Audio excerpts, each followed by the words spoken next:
మీరు ఇట్లా అన్న ఆకలి పక్కన కూర్చోండి, మీరు అక్కడ కూర్చోండి, అక్కడ కూర్చోండి.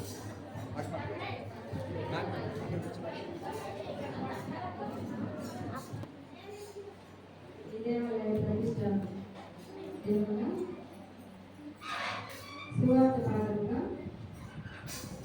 పరిశుద్ధుడైన మత్తయి రాసిన సువార్త 21వ అధ్యాయము 12వ వచనం నుండి 16వ వచనం వరకు చదువుతున్న దేవుని వాక్యం.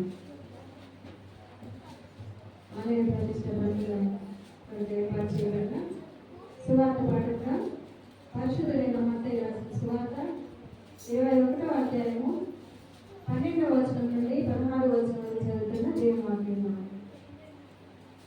యేసు దేవాలయంలో ప్రవేశించి దైవక్రయములు చేయవారిని అందరినీ వెళ్ళగొట్టి రూకలు మార్చవారి బల్లలను గొప్పలమ్మ వారి పీఠములను పడద్రోసి నా మందిరము ప్రార్థనా మందిరం అనబడు అని రాయబడి ఉన్నది. అయితే మీరు దాన్ని దొంగలకుగా చేసేవారని. గుడ్డివారును దేవాలయంలో ఆయన యొద్దకు రాగా ఆయన వారిని స్వస్థపరచు. కాగా ప్రధాన యాజకులను శాస్త్రులను ఆయన చేసిన వింతలను దావీదు కుమారునికి చేయము అని దేవాలయంలో కేకలు వేయించిన చిన్నపిల్లలను చూసి కోపముతో మండిపడి వీరు చెప్పుచున్నది వినుచున్నావా అని ఆయనను అడిగి, అందుకు యేసు వినుచున్నాను, బాలుల యొక్కయు చంటి పిల్లల యొక్కయు నోట స్తోత్రము సిద్ధింప చేసితివి అని మాట మీరెన్నడూ